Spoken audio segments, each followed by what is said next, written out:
Ok, le voy a poner. Bueno, buenas tardes a todos, todas. Primero, en nombre de la Conferencia de Religiosos y Religiosas de México, pues, como decía Cleo, ¿verdad? Les damos la bienvenida y también les recordamos que esta sesión va a ser grabada y también va a estar en el canal de YouTube de la Conferencia Nacional posteriormente. Por lo tanto, quien guste puede tener abierta su cámara o la puede tener cerrada, ¿verdad? También para consultar los derechos y todo, pues pueden consultar también, están colocados en la página de la CIR, ¿sí? Entonces vamos a empezar con esta breve y corta oración, ¿verdad? Teniendo presente pues esta reunión que nos convoca para conocer y saber más qué es JPIC y qué implicaciones tiene en nuestras vidas. Denme un segundito y ya.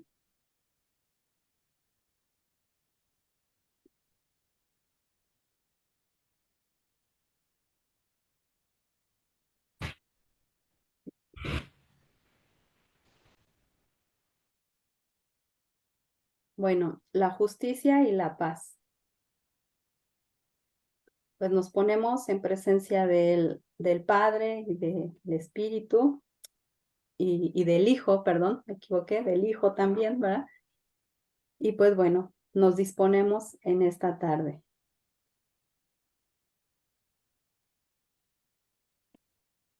También teniendo presente que en este mes, pues está también alrededor de la iglesia, ¿verdad? Otra iniciativa, ¿no? El de la creación, ¿no? Como tiempo de la creación y que como lema tiene que fluya, ¿no? También la justicia y la paz.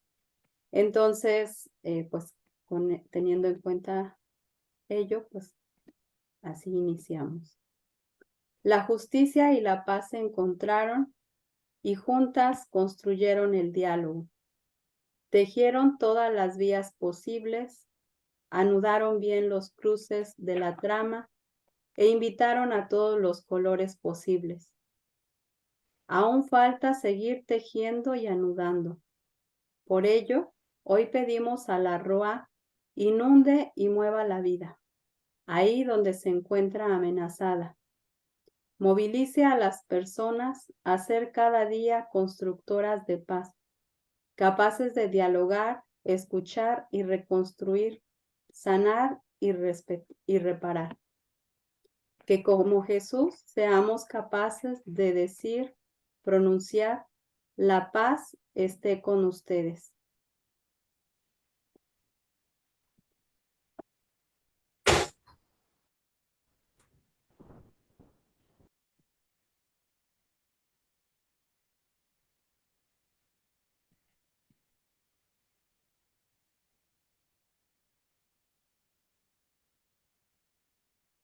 Pues creo que podemos continuar para que también todos tengamos el espacio. Gracias. Gracias, Karina. Hoy nos acompaña en este espacio la hermana Joy Luz. Ella es religiosa del Sagrado Corazón, es del país de Filipinas y trabaja en Manila. Sirve ahora como coordinadora internacional de la JPID de la Sociedad del Sagrado Corazón. Y nos está acompañando con el tema la evolución histórica de la JPIC, cómo se configura JPIC dentro de la iglesia. Entonces, hermana, le dejamos el espacio para que nos comparta lo que hoy nos quiere regalar.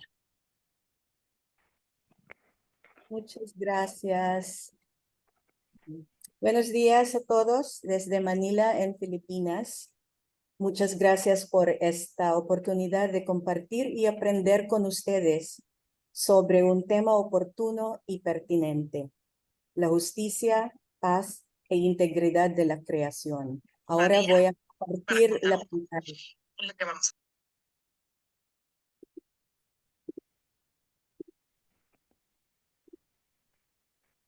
Ok, ¿se ve?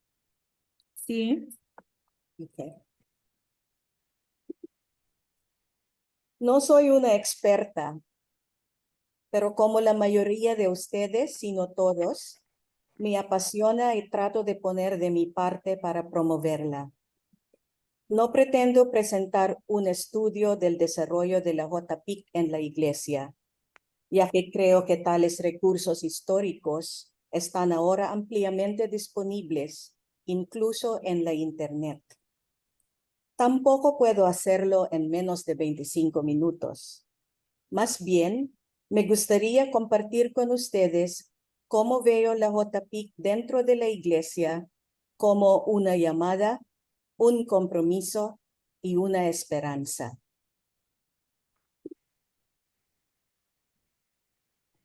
JPIC, un término acuñado por el Consejo Mundial de Iglesias a principios de la década de 1980, es una llamada que tiene sus raíces en la tradición profética. Conocemos bien, por ejemplo, la exhortación de Jeremías. Practiquen la justicia y hagan el bien. Libren de la mano del opresor al que fue despojado. No maltraten al forastero, ni al huérfano, ni a la viuda. No les hagan violencia, ni derramen sangre inocente en este lugar. También recordamos la lamentación de Amos. Yo odio y aborrezco sus fiestas, y no me agradan sus reuniones. No me gustan sus ofrendas ni las víctimas consumidas por el fuego, ni me llaman la atención sus sacrificios. Váyanse lejos con el barullo de sus cantos. No me molesten con la música de sus arpas. Quiero que la justicia sea tan corriente como el agua, y que la honradez crezca como un torrente inagotable. Y también las líneas de Miqueas que apreciamos mucho en la vida religiosa. Ya se te ha dicho lo que es bueno y lo que te exige. Tan solo que practiques la justicia, que sepas amar y te portes humildemente con tu Dios. Jesús mantuvo esta profética tradición y lo vimos claramente cuando proclamó y se apropió de las palabras del profeta Isaías al comienzo de su misión. El Espíritu del Señor está sobre mí. Él me ha ungido para traer la buena noticia a los pobres, para anunciar a los cautivos la libertad y a los ciegos que pronto van a ver, para despedir libres a los oprimidos y para proclamar el año de gracia del Señor. Hoy se cumplen estas profecías que acaban de escuchar. Luego Jesús resaltó mejor esta llamada en las bienaventuranzas. Felices los que tienen hambre y sed de justicia, porque serán saciados. Felices los que trabajan por la paz, porque serán reconocidos como hijos de Dios.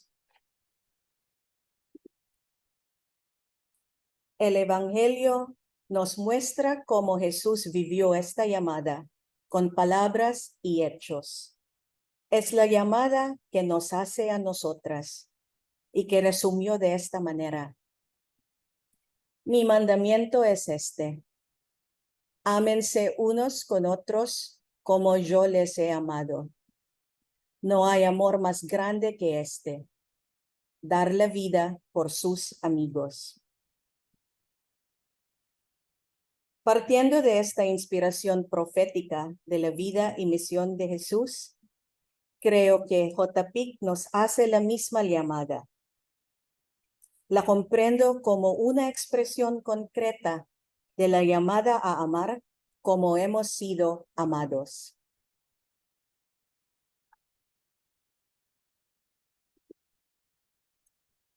Ahora vamos a ver cómo se expresa este compromiso dentro de la Iglesia. A lo largo de los años, o más bien siglos, seguidores de Jesús, incluso especialmente nosotros en la vida religiosa, han respondido en diversas maneras a la llamada de amar como hemos sido amados. Nuestras congregaciones y las obras de nuestras misiones son testimonios concretos de este compromiso. Pero la dimensión social y global de ese compromiso tomaba tiempo para ser articulado. Un momento clave en este sentido fue la publicación de Rerum Novarum en el año 1891. A través de este documento, la Iglesia sembró la semilla de una doctrina social y enunció una posición sobre la justicia social, especialmente en relación con los problemas morales creados por la revolución industrial. Dando ojos a la pobreza y injusticia en el mundo, la Iglesia reconoció que las personas, los sistemas y las estructuras, repito, las personas, los sistemas y las estructuras son realidades innegables que tenemos que tomar en cuenta en la vivencia de la fe cristiana. Esto se afianzó más con la llegada del Segundo Concilio Vaticano y el cambio de paradigma que supuso en la autocomprensión de la Iglesia, de su identidad y misión en el mundo. Esta nueva óptica dio énfasis en la dignidad humana, los derechos humanos, la promoción de la vida humana.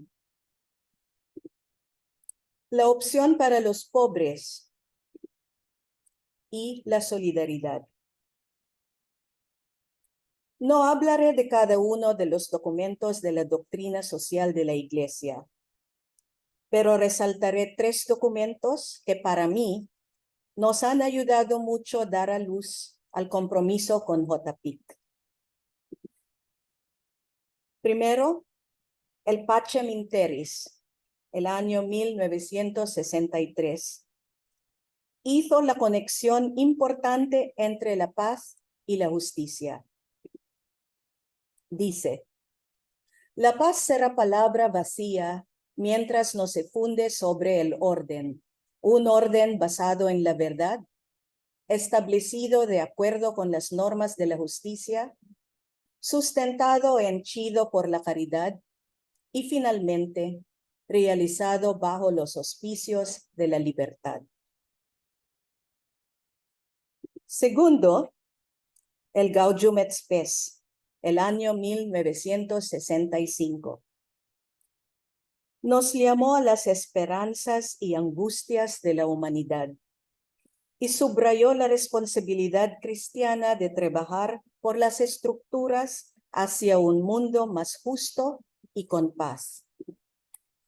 Dice, los gozos y las esperanzas, las tristezas y las angustias de la humanidad de nuestro tiempo, sobre todo de los pobres y de cuantos sufren, son a la vez gozos y esperanzas, tristezas y angustias de los discípulos de Cristo. Más dice que los cristianos que toman parte activa en el movimiento económico-social de nuestro tiempo y luchan por la justicia y caridad, convénzanse de que puede contribuir mucho al bienestar de la humanidad y a la paz del mundo. Fue Gaudium et Spes también que propuso la creación de organismo dentro de la Iglesia que promoverá la justicia social. Y de este se instituyó el Pontificio Consejo, Justicia y Paz. El concilio, considerando las inmensas calamidades que oprimen todavía a la mayoría de la humanidad, para fomentar en todas partes la obra de la justicia y el amor de Cristo a los pobres, juzga muy oportuno que se cree un organismo universal de la Iglesia, que tenga como función estimular a la comunidad católica para promover el desarrollo a los países pobres en la justicia social internacional. Tercer documento era La Justicia en el Mundo, 1971, que habla de las nuevas responsabilidades de la Iglesia en el campo de la justicia. Y me gusta mucho esta línea. La acción en favor de la justicia y la participación en la transformación del mundo se nos presenta claramente como una dimensión constitutiva de la predicación del Evangelio. De aquí en adelante, con la ayuda de las ciencias y las herramientas para conocer mejor y discernir los signos de los tiempos, las encíclicas y documentos más recientes de la Iglesia explicaron con mayor claridad el compromiso cristiano con la promoción de la justicia y la paz. Avanzando hacia el ahora y centrándonos en nuestro tiempo, un paso clave en el desarrollo de nuestra comprensión del compromiso con JPIC nos vino con la encíclica Laudato Si. Con urgencia, nos exige escuchar tanto el clamor de la tierra como el clamor de los pobres, y nos requiere una visión holística e integral. Dado que todo está íntimamente relacionado y que los problemas actuales requieren una mirada que tenga en cuenta todos los factores de la crisis mundial, proponga que nos detengamos ahora a pensar en los distintos aspectos de una ecología integral que incorpore claramente las dimensiones humanas y sociales. Todo esto se ha profundizado más con el Fratelli Tutti, que nos exige un amor que va más allá de las barreras de la geografía y del espacio, y nos envía a fomentar el encuentro, la solidaridad y la caridad. Dice, un individuo puede ayudar a una persona necesitada, pero cuando se une a otros para generar procesos sociales de fraternidad y de justicia para todos, entra en el campo de la más amplia caridad, la caridad política. Se trata de avanzar hacia un orden social y político cuya alma sea la caridad social. Como les dije al principio, no intento hablar de todo el desarrollo de la JPIC dentro de la Iglesia, pero partiendo de este compromiso social que están expresados en estos documentos, quiero ofrecerles lo que veo como hilos que veo entretejiendo, aunque se dicen de diferentes maneras y según el tiempo y el contexto en que fueron escritos. Estoy seguro que los saben también, pero es bueno recordarnos de estos aprendizajes porque nos dan luces para el camino. Primero, el punto de partida de JPIC es el Evangelio y todo lo que nos revela de las palabras y hechos de Jesús, de su amor por nosotros y de su llamada a amar como Él. Segundo, Al vivir nuestro compromiso, es el mundo el que dirige nuestra agenda. Esto nos exige ver, oír, tocar las alegrías y angustias de la humanidad y de la tierra, nuestra casa común, y discernir cómo estamos llamados a responder. Tercero, se nos pide que tengamos una visión holística, un análisis integral que sea a la vez compasivo y guiado por conocimientos sólidos y herramientas eficaces y una respuesta basada en la fe y orientado a crear un mundo mejor para todos.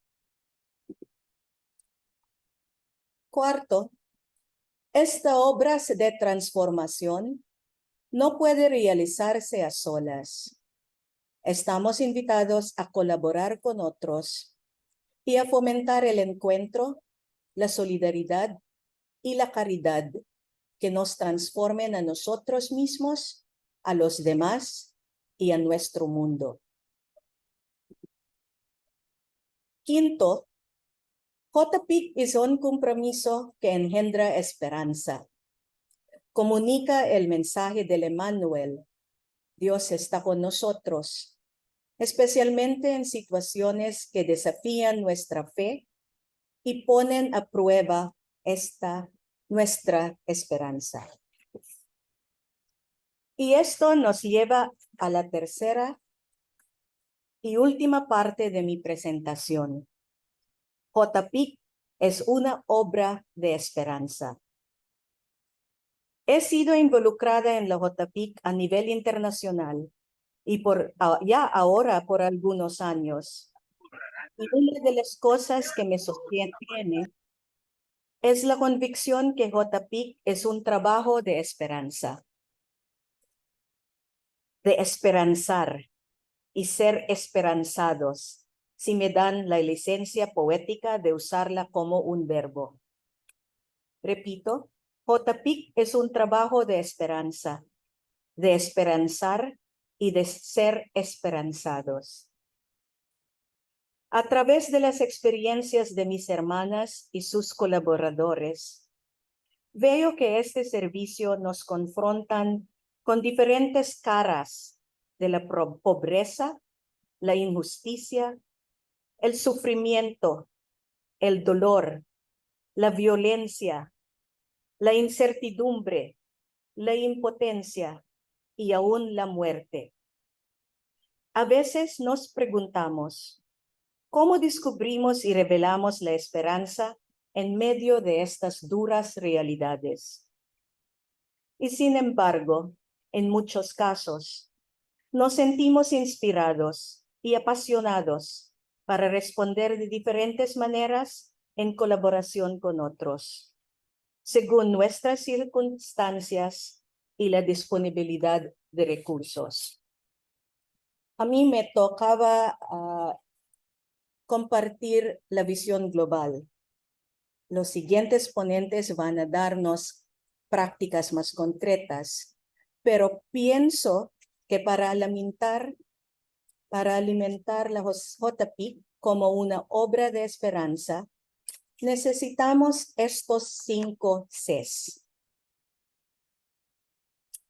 La compasión, para reconocer las llamadas de la JPIC.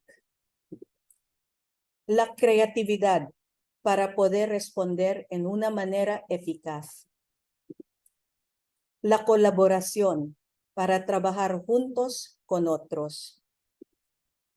La comunidad, para ser apoyados y sostenidos. Y la contemplación, para dar espacio a la obra de Dios. Así terminaré mi presentación con estas líneas desde el documento JPIC de mi congregación. Una humilde aceptación que en última instancia la JPIC es obra del Espíritu. Nuestras experiencias en la vida y misión nos han enseñado que solo podemos hacer hasta donde alcanzamos. Aún nuestros mejores esfuerzos no son suficientes para responder a la inmensidad y complejidad de las situaciones que claman justicia, paz e integridad de la creación. A la vez que nosotros y nosotras podemos alcanzar cierto éxito, también vivimos momentos en los que nos enfrentamos a nuestros límites con fracasos y vulnerabilidad. Cada vez nos damos cuenta de que la transformación es en última instancia el trabajo del espíritu, que el poder es el compartir desde la energía del espíritu y que la esperanza es un regalo que recibimos también de él. Con ustedes rezo que nuestras luchas y nuestra preocupación por la humanidad y este planeta no nos quiten el gozo de la esperanza. Muchas gracias.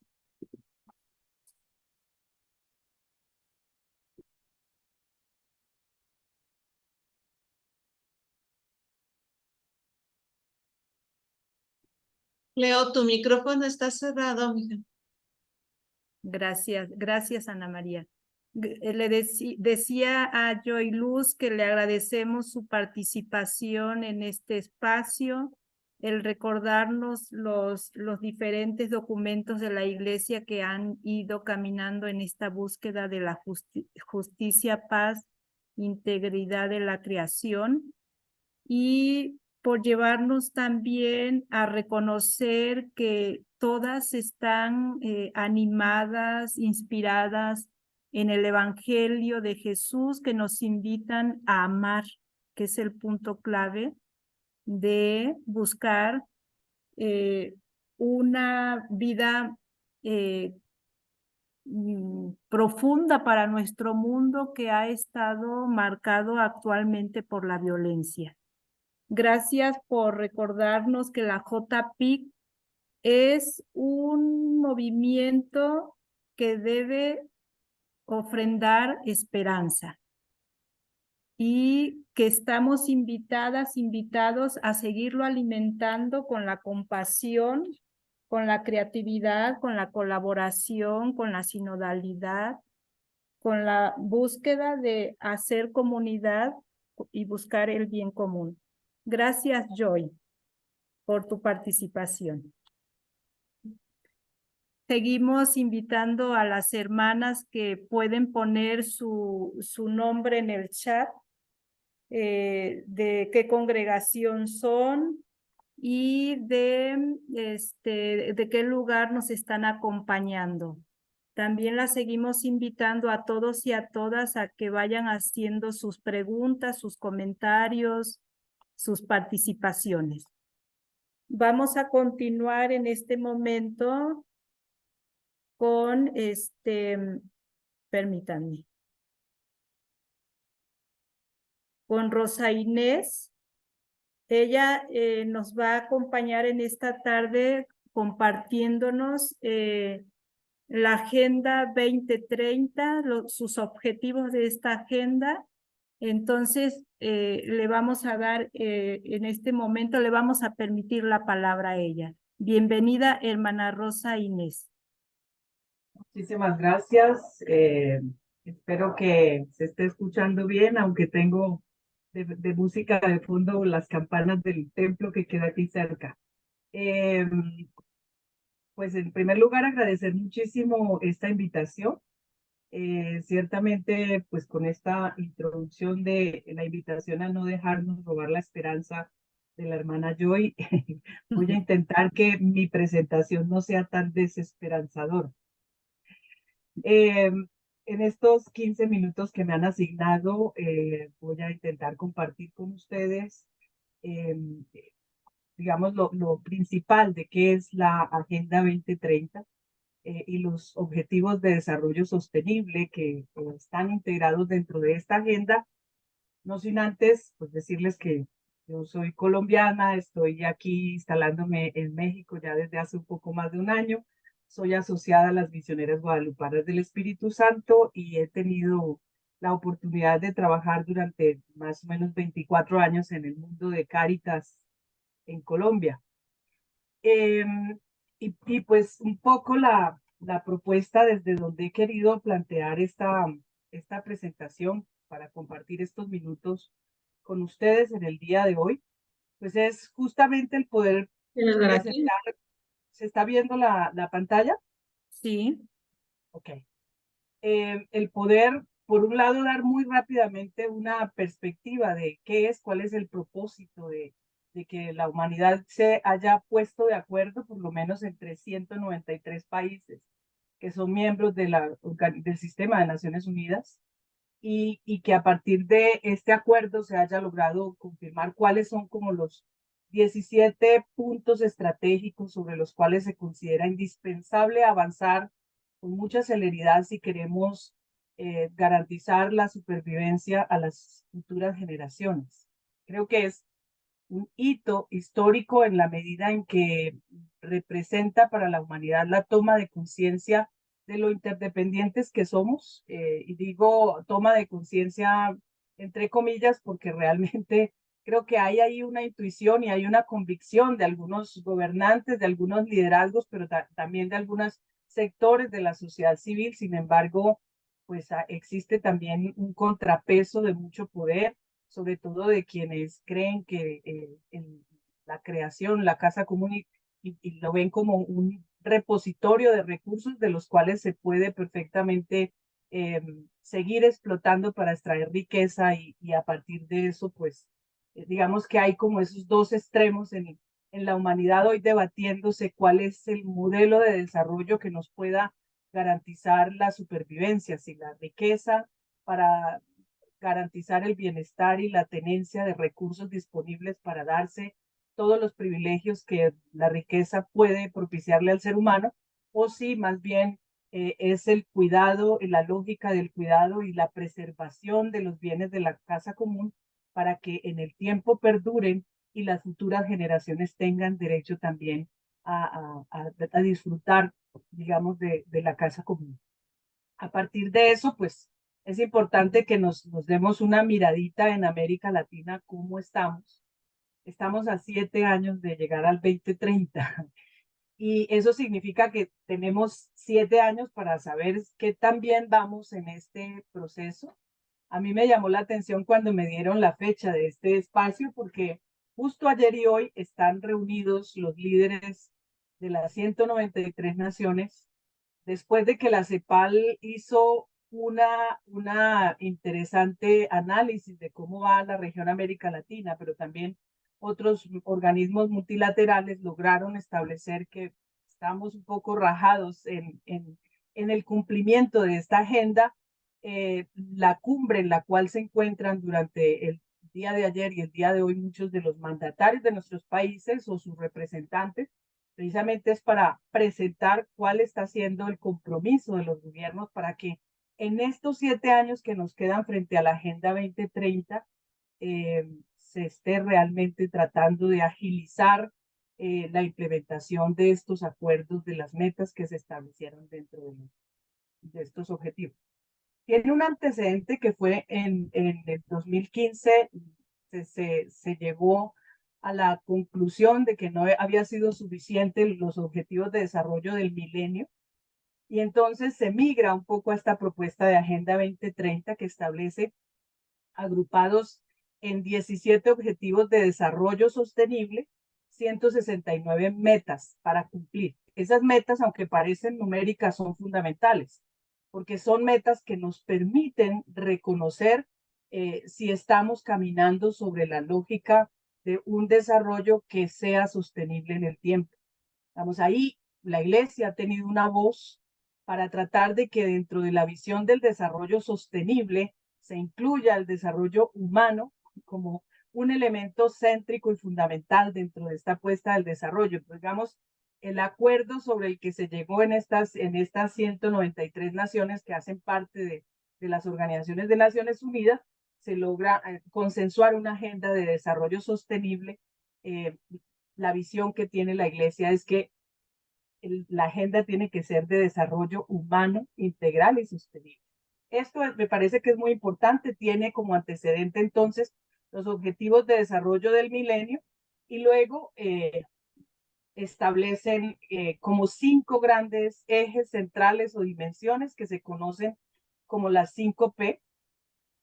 En este sentido, la primera tiene que ver la persona, y yo creo que aquí pues hay un logro importante y es que se reconoce la centralidad de la persona y algunos objetivos atienden a la importancia de que el ser humano tenga garantías de tomar decisiones, de ser protagonista de su propio desarrollo y por lo tanto situaciones como la pobreza, el hambre, la imposibilidad de movilizarse hacia otros lugares en búsqueda de oportunidades son negadas y se enfrentan a barreras de acceso. Por supuesto que la persona y con la persona la humanidad se está enfrentando a un grado altísimo de vulnerabilidad.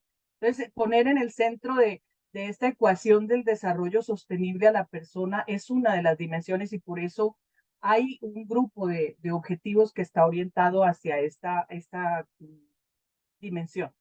Por otro lado, el planeta como la casa común, tal como nos la describe el Papa Francisco en Laudato Si, la importancia de proteger la casa que nos alberga a todos y esa protección, ese cuidado de la casa común tiene que estar mediada, por supuesto, por la revisión de la forma en que estamos consumiendo, la revisión en la forma en que estamos produciendo y la revisión de las formas en las que estamos gestionando. Aquí insisten mucho en el lenguaje de recursos naturales, aunque en nuestro lenguaje de iglesia hablamos de los bienes de la creación.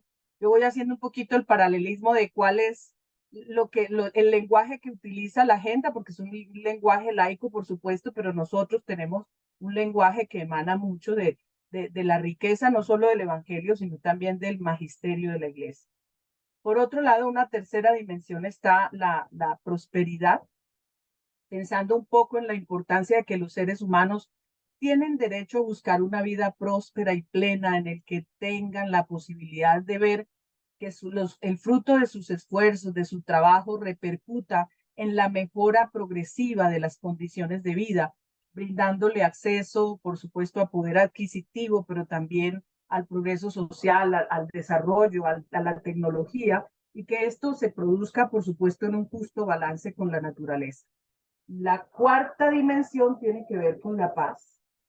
Un bloque de los objetivos de desarrollo del milenio están orientados a la importancia de alcanzar sociedades pacíficas, justas e inclusivas que estén libres del temor y de la violencia.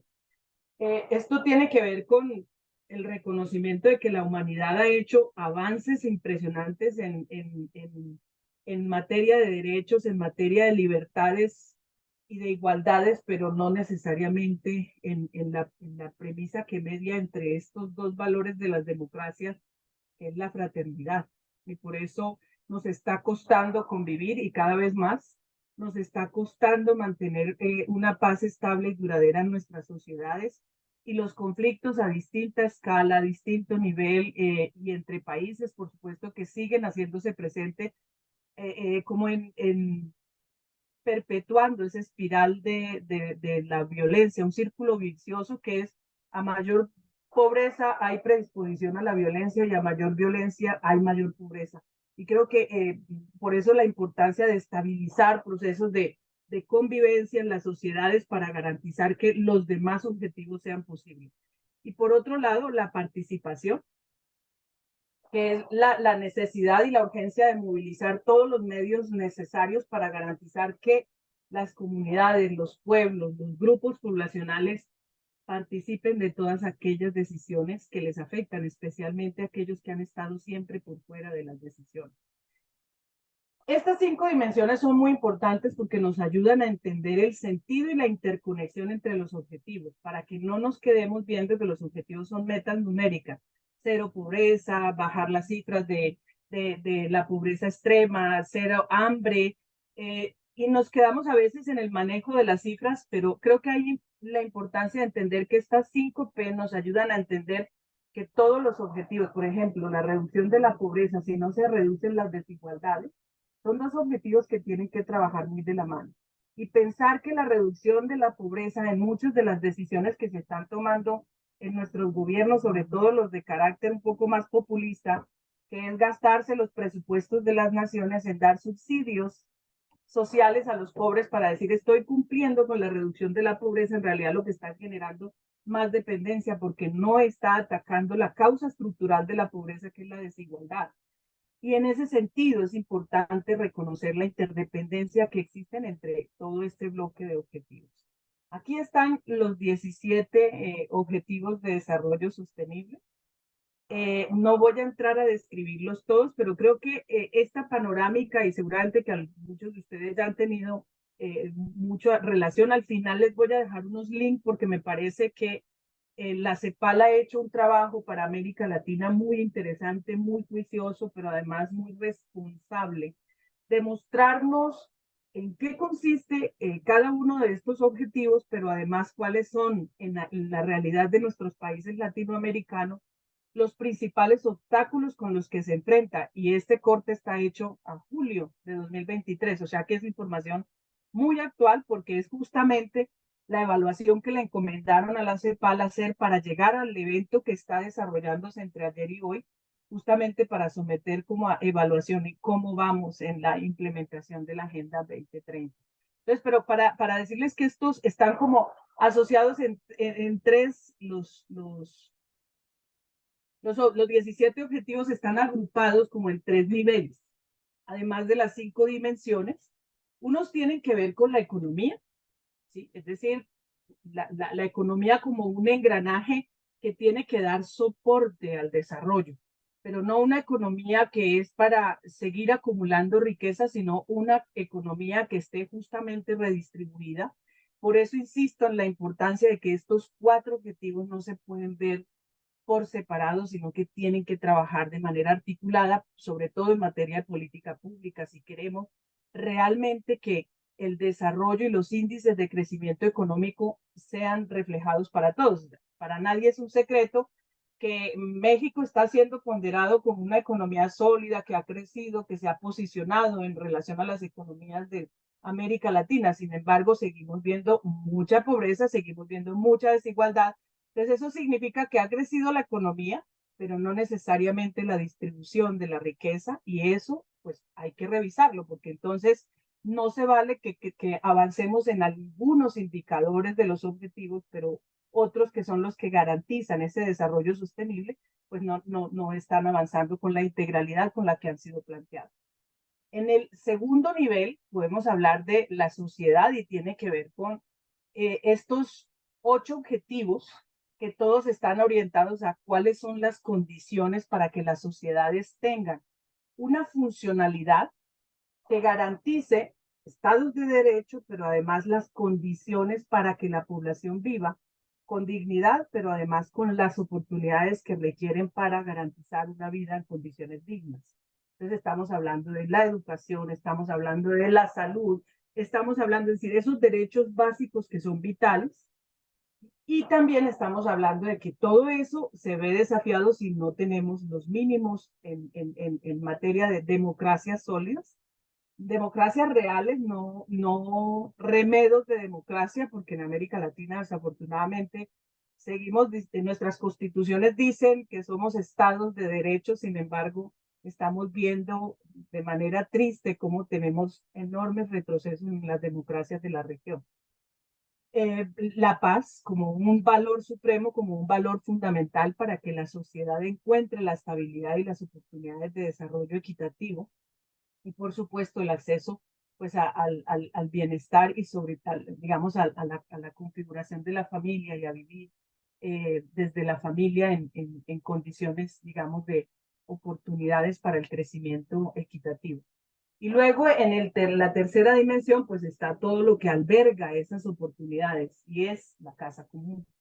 La biosfera, así se llama dentro de la lógica de los objetivos, pero para nosotros es la casa común y tiene que ver con la transición energética, las energías limpias, la conservación de las especies, tiene que ver con estos otros 4 objetivos que están todos orientados fundamentalmente a que la sostenibilidad signifiquen que somos capaces de encontrar un justo balance entre las necesidades para vivir dignamente, pero un consumo responsable que es capaz de garantizarle la supervivencia a las futuras generaciones en condiciones dignas. A partir de eso, en América Latina, pues tenemos una realidad, y es que, claro que la pandemia da para todo. La pandemia se convirtió como el pretexto, pero no podemos desconocer que la pandemia puso en evidencia una serie de crisis, de muchas aristas, una crisis multidimensional que ha puesto en jaque a los estados para cumplir con los objetivos de desarrollo del desarrollo sostenible, perdón, pero que en algunos casos también se ha vuelto pretexto para ralentizar el esfuerzo que tenían que hacer los estados para garantizar esto. Como les decía, estamos a 7 años. Es mucho lo que está en juego, pero desafortunadamente estamos un poco rajados. Esta es la fecha que de esas del número total de metas no hemos llegado al 60% de unas metas, digamos Perfecto. que podamos nosotros decir que vamos por buen camino, por lo menos de esas 140 metas que se establecieron para ser cumplidas en esta agenda, la mitad o están lejos de lograr el objetivo que tenían, y que se asume que ya va a ser muy difícil que en solo 7 años se logre por lo menos llegar a las metas establecidas. Y por lo menos un 30% de esas metas no solo no han avanzado, sino que ni siquiera registran actividades de avance. Es muy importante que entendamos que en este desbalance de los objetivos, también eso nos ha entrampado en una especie de polarización, es decir, hay banderas políticas en los países de América Latina que se han querido apropiar de ciertos temas, y desde ahí han permitido que estos objetivos, que son bienes superiores a cualquier división política que tengamos en nuestras sociedades, desafortunadamente se han vuelto caballos de batalla en las contiendas electorales, y ustedes lo van a ver precisamente en México ahora que se está preparando para las elecciones presidenciales el año entrante. Van a ver ustedes cómo muchos de los temas de esta agenda se vuelven como de propiedad de ciertos partidos, y eso solamente polariza y lo que hace es como deslegitimar la importancia superior que tienen estos objetivos por encima de cualquier militancia política o ideológica. Como les decía, el COVID dejó por lo menos 3 años de ejecutar objetivos, de ejecutar estrategias en función de avanzar en los objetivos. Y eso significa que entre la crisis sanitaria, la crisis migratoria que hemos tenido, no solamente por el COVID, pero que se agravó también a partir del COVID en muchos de nuestros países, las crisis de seguridad, sobre todo por la emergencia de grupos criminales que empezaron a fortalecerse sobre la base de que los estados estaban bastante entretenidos atendiendo la emergencia, y que empezaron a ganar territorio con las economías y las rentas criminales en América Latina, la reducción de las democracias. Estamos viendo todos estos retrocesos, no solo de un lado ideológico, estamos viendo retrocesos preocupantes tanto de gobiernos de derecha como de gobiernos de izquierda, y que desafían, por supuesto, digamos, como los avances en esta materia. La crisis económica que dejó, y la crisis climática que no puede faltar, por supuesto, de toda esta situación, que no es atribuible exclusivamente al COVID, pero que el COVID llegó a exacerbar y a dejarla, por supuesto, mucho más en evidencia. Las tendencias actuales en 2030 siguen manifestando que tenemos en la región 575 personas que no han logrado, millones de personas que siguen atrapadas en el cinturón de la miseria, de la pobreza extrema, y que por lo menos 84 millones de niños y jóvenes van a seguir en situaciones de desescolarización.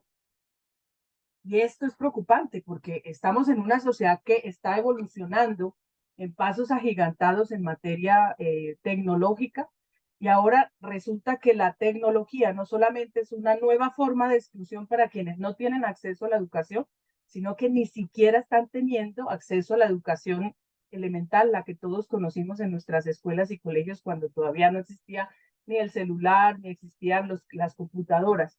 Entonces, esto está diciendo que hay millones de personas que no tienen acceso a eso que para nosotros es tan normal ya, que es una tablet, una computadora, un celular, no tienen un teléfono, y eso significa que las brechas de marginación de esta población está siendo muchísimo mayor ahora que antes.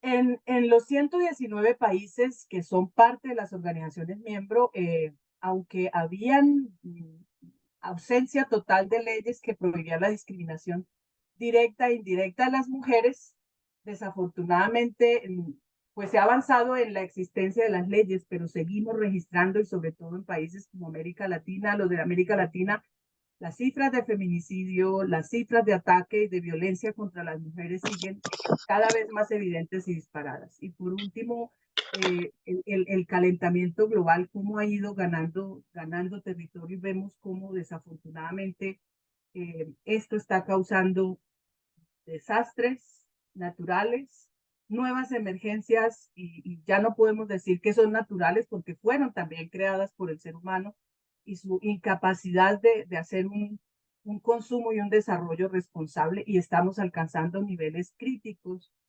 Hemos escuchado en los noticieros ya como se nos está diciendo que pareciera que estamos llegando a puntos de no retorno frente al calentamiento, y eso pues es realmente preocupante por todo lo que representa para la estabilidad en el clima. Más migración, luego crisis por agua, y cuando vengan las crisis por agua, los riesgos de que esto incremente los niveles de violencia, porque los conflictos pueden llegar a ser por el acceso a los bienes de la creación. Por eso les decía que iba a intentar no ser pesimista, y para no cerrar con un panorama tan oscuro. Yo creo que en este mensaje que nos cerraba la hermana Joy, de no nos dejemos robar la esperanza pese a que el panorama no está tan bonito como quisiéramos, creo que esto es un llamado a una conciencia absolutamente responsable, pero no significa que no tengamos todavía algo que hacer. Alternativas tenemos, y tenemos mucho por hacer.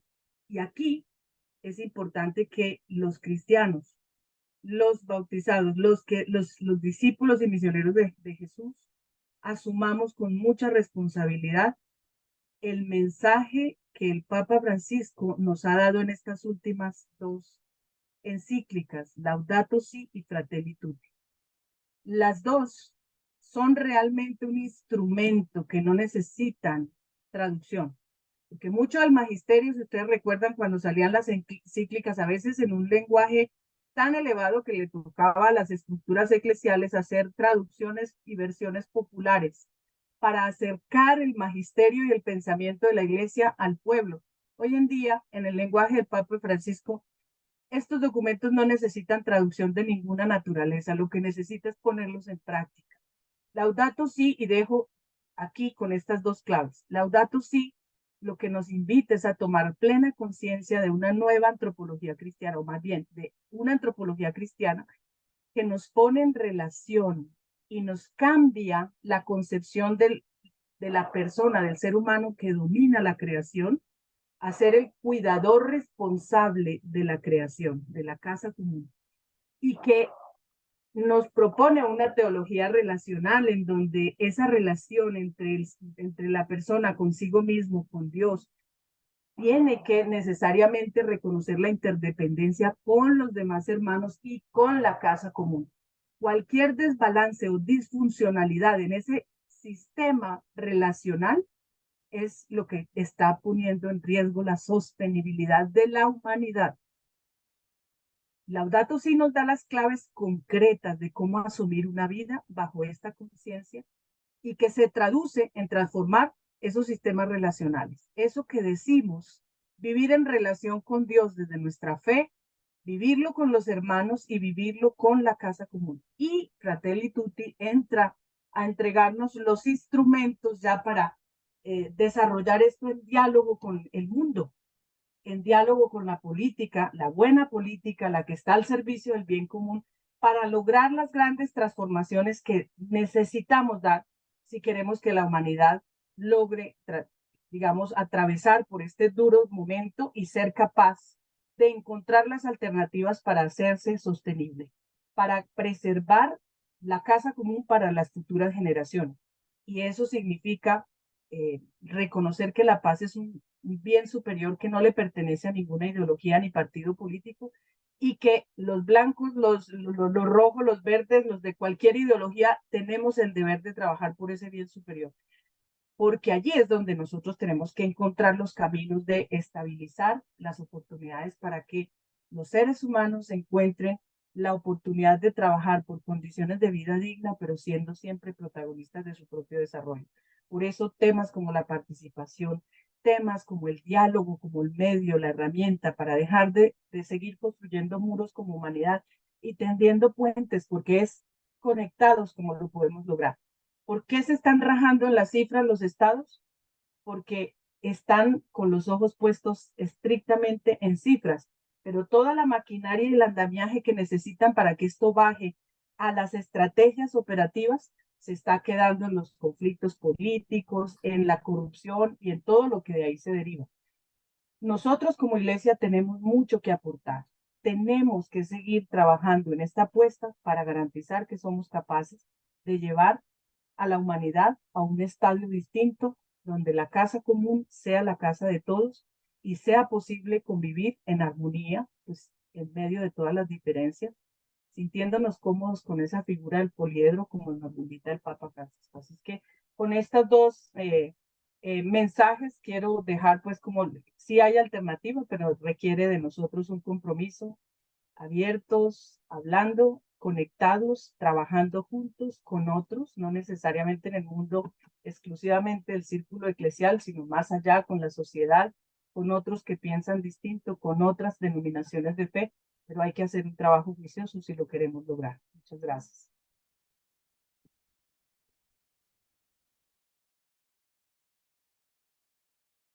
Leo, abre tu micrófono porque está cerrado. Gracias, Karina. Muchas gracias, Rosa Inés, por tu presentación. Agradecemos que nos vuelvas a recordar que como iglesia seguimos siendo llamadas y llamados a hacer que se escuche nuestra voz y a subirnos o integrarnos en el camino de seguir participando para que estos objetivos se logren, estos 17 objetivos se puedan seguir logrando, pues para buscar ese fin a la pobreza, al hambre, para seguir protegiendo nuestro planeta. Y bueno, lo que tú decías, nos duele saber que no ha sido suficiente lo que se ha hecho para alcanzarlos, pero bueno, reconocemos que ahí está un camino para seguir haciendo como iglesia. Pues muchas gracias y pues agradecemos tu participación. Vamos a continuar con la presencia, permítanme, la presencia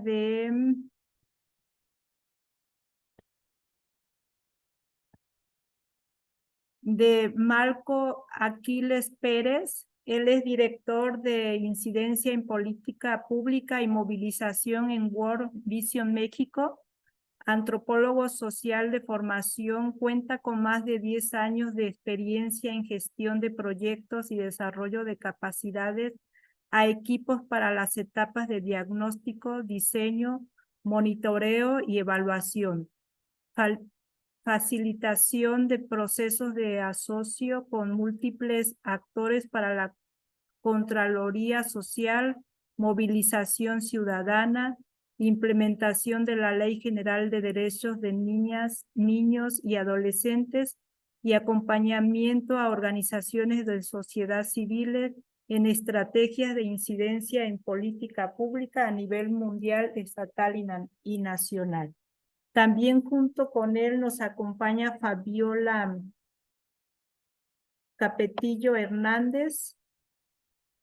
Ella es maestrante en política pública y administración, diplomada en política pública y evaluación, liderazgo y empoderamiento político de la mujer, licencia en ciencias políticas y administración Pública. Ha realizado los cargos y roles de gerente de movilización y campañas para World Vision México, especialista de política pública nacional de World Vision México, integrante del Consejo Ciudadano de Seguimiento de Política Pública en materia de juventud del INJUVE, e integrante de la red de activistas Vivan las Mujeres de Amnistía Internacional. Nos van a acompañar en esta tarde con el tema, permítanme, Justicia Social, Derechos Humanos y Abogacía, Incidencia Política. Bienvenidos los dos a este espacio. Y pues se los dejamos para que nos compartan. Muchas gracias, buenas tardes, buenas noches a todas y a todos. Un saludo desde la Ciudad de México. Como lo mencionaban Cleotil. ustedes, pues, Cleotil, gracias, Cleotil. Vamos a estar compartiendo, intercalando nuestra exposición. Así sin más, voy a iniciar pues esta exposición. Si no tienen inconveniente, para no perderme, voy a exponer esto en esta modalidad, así, aunque se vean las láminas paralelas. Pues bueno, a mí me gustaría iniciar compartiendo con ustedes uno de los pasajes que para nosotros ha sido, pues, sensible a la hora de iniciar las conversaciones intersectoriales y sobre todo para poner en el centro, pues, la mejora de servicios directos hacia la niñez y políticas públicas para la atención a población en riesgo, sobre todo niñas, niños y adolescentes que viven situaciones de violencia en su contra, trabajo infantil, trata y explotación. Sin más, yo les recordaría que este pasaje de Isaías 58, 6 al 8, para nosotros es muy importante en la idea de hablar de que voy a leerlos textualmente y con esto ya comienzo, ¿no? Dice, el ayuno que he escogido no es más bien romper las cadenas de injusticia y desatar las correas del yugo, poner en libertad a los oprimidos y romper toda atadura. ¿No es acaso el ayuno compartir tu pan con el hambriento y dar refugio a los pobres sin techo, vestir al desnudo y no dejar de lado a tus semejantes?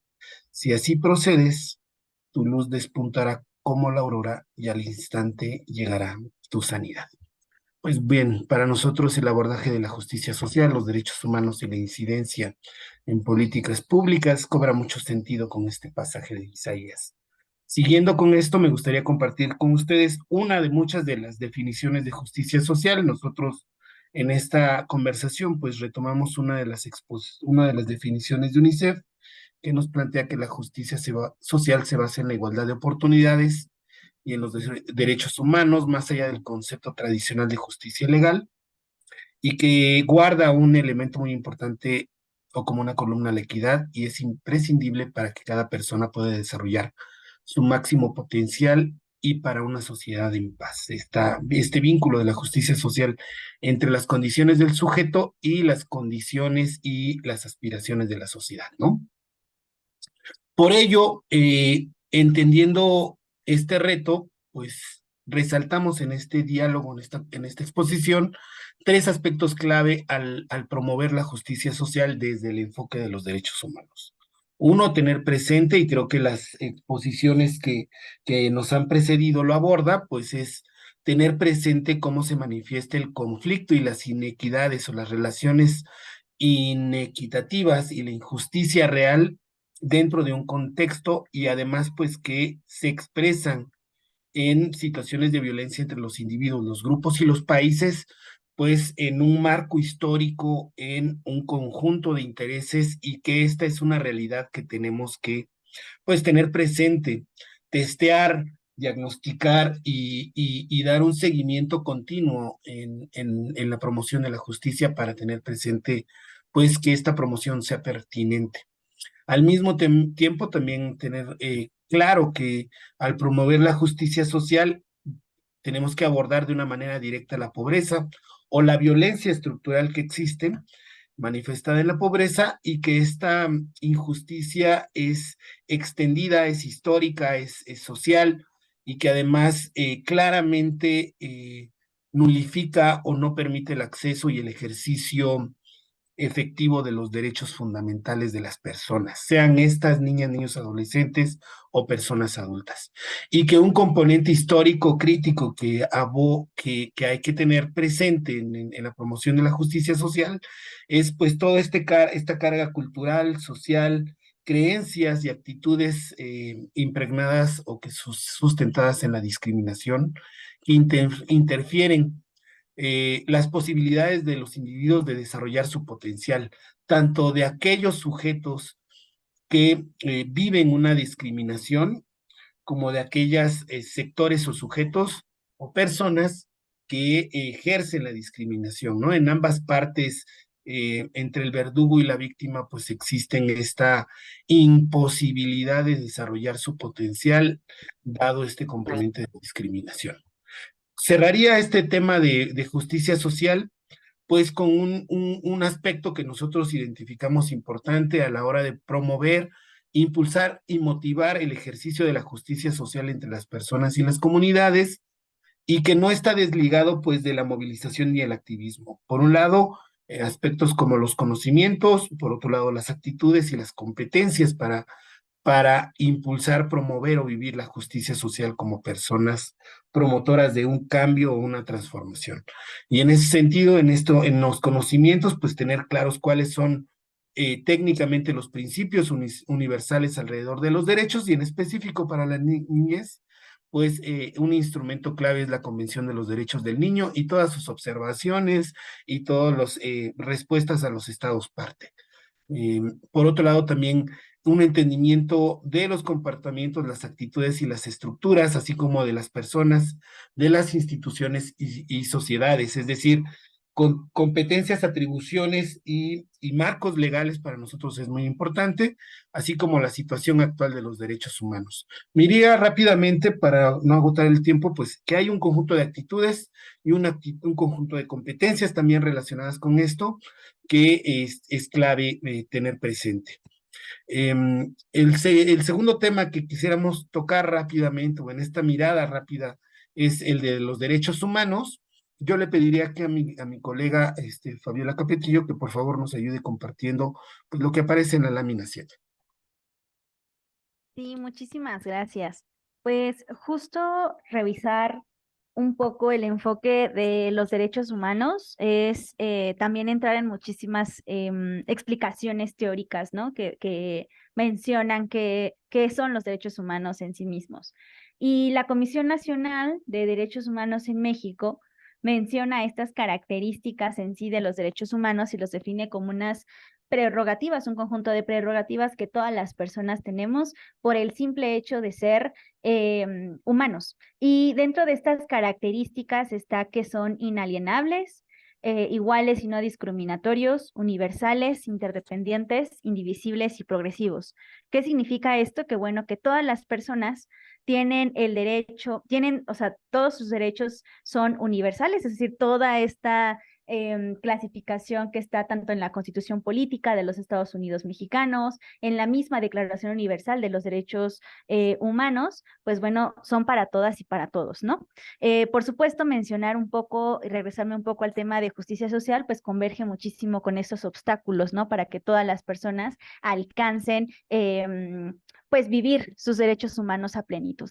Y mencionar un dato importante es que el 10 de diciembre en 1948 en París, pues se crea la declaración, o entra en vigor más bien la Declaración Universal de los Derechos Humanos, que este es un documento pues aprobado por la Asamblea General de las Naciones Unidas, recoge pues 30 artículos de los derechos humanos considerados como básicos, pero también me gustaría mencionar que adicional se encuentran todo el conjunto más de los tratados internacionales, de las convenciones específicas para poblaciones que sufren doble o triple discriminación, como el caso de poblaciones indígenas, ¿no? El caso de juventudes, caso de mujeres, caso de niñas, niños, adolescentes. Y mencionar que nacional en México, el año 2011 es un año parteaguas en los derechos humanos en el país, y seguramente ustedes podrán compartir igual en el chat si gustan, cuál es esta llegada de las reformas constitucionales respecto a la entrada en vigor de los tratados internacionales, ¿no? Y en México particularmente se vive una reforma trascendental al considerarse en el mismo estatus los tratados internacionales que todos los derechos ya enlistados en la Constitución política. ¿Esto qué significa? Pues que estos documentos que ha revisado la Asamblea General de las Naciones Unidas, pues entran al mismo piso, ¿no? Y que tiene también el gobierno mexicano que garantizar todos también estos derechos, ¿no? Independientemente que no estén por sí mismos en la Constitución. Y bueno, creo que es importante mencionar esto porque, bueno, es un parteaguas en los derechos humanos, particularmente en el caso de World Vision, pues resaltando mucho más en los derechos de niñas, niños y adolescentes. Gracias, Fabi. Pues siguiendo con el tercer punto de nuestra intervención, pues compartiríamos algunos de los elementos de incidencia política que guían nuestro trabajo y que pues en las exposiciones anteriores creo que está presente también, ¿no? Es muy valioso este intercambio. Solamente pues tener una cita de Samuel Schmidt que nos motiva un poco a la hora de impulsar los procesos de incidencia política, pues es que para clase política o tomadoras o tomadores de decisión que tienen un cargo, si se dice que no hay un problema, por serio que sea, que no se resuelva en el cajón del tiempo, lo que implica que el problema sea ignorado hasta que los actores afectados se olvidan del mismo. Es decir, si hay una facilidad para ser omisos respecto a problemas públicos y estos son ignorados en la medida en que se le olvida también a la propia sociedad, ¿no? Esto nos abre la puerta para plantear la pregunta, ¿qué hace el gobierno y cómo nos afectan sus acciones? Para nosotros, pues, queremos compartir que uno de los elementos para responder esta pregunta, pues está claramente la definición de políticas públicas, entendidas como decisiones de acciones de gobierno, que definen las problemáticas específicas que están priorizando a solucionar, los mecanismos particulares para atenderlos y las facultades del régimen para llevarlo a cabo o implementarlo de acuerdo a sus competencias. Puede sonar pues muy general o muy amplio, pero la verdad es que estas definiciones vistas en práctica pues afectan o determinan o condicionan la vida de las personas, sean estas por una condición en riesgo de vulnerabilidad de una manera crítica o pues también en beneficio, ¿no? Y por lo tanto, pues es importante tener presente pues dos elementos clave que consideramos importantes, cómo distinguir la agenda política y la agenda de gobierno en los procesos de influencia o de mejora de estas políticas públicas en un proceso de incidencia. Primero, pues tener presente la importancia de la definición de un problema público, entendido como, pues como una situación colectiva de insatisfacción social que requiere una solución por medio de la intervención del Estado y que no necesariamente todos los problemas se pueden convertir en problemas públicos y no todos los problemas públicos alcanzan una definición que se traduzca en decisiones públicas acertadas. Por lo tanto, estos problemas públicos, pues, son asuntos que generan un cambio en la vida de las personas afectadas de manera diferente. Se requiere una transformación de la vida de los individuos y genera una atención a la hora de atenderla y finalmente que se reconozcan y se atiendan, pues es parte de ese diálogo con las instituciones del mismo. Yo le pediría a Fabi que nos ayude a describir rápidamente esta lámina para no pasarnos del tiempo y por favor para ir tejiendo pues, el propósito de la exposición.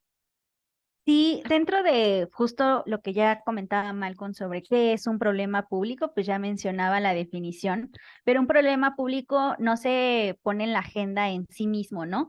Y aquí me gustaría o nos gustaría plantear estas tres tipos de agenda: la agenda pública, la agenda política y la agenda de gobierno.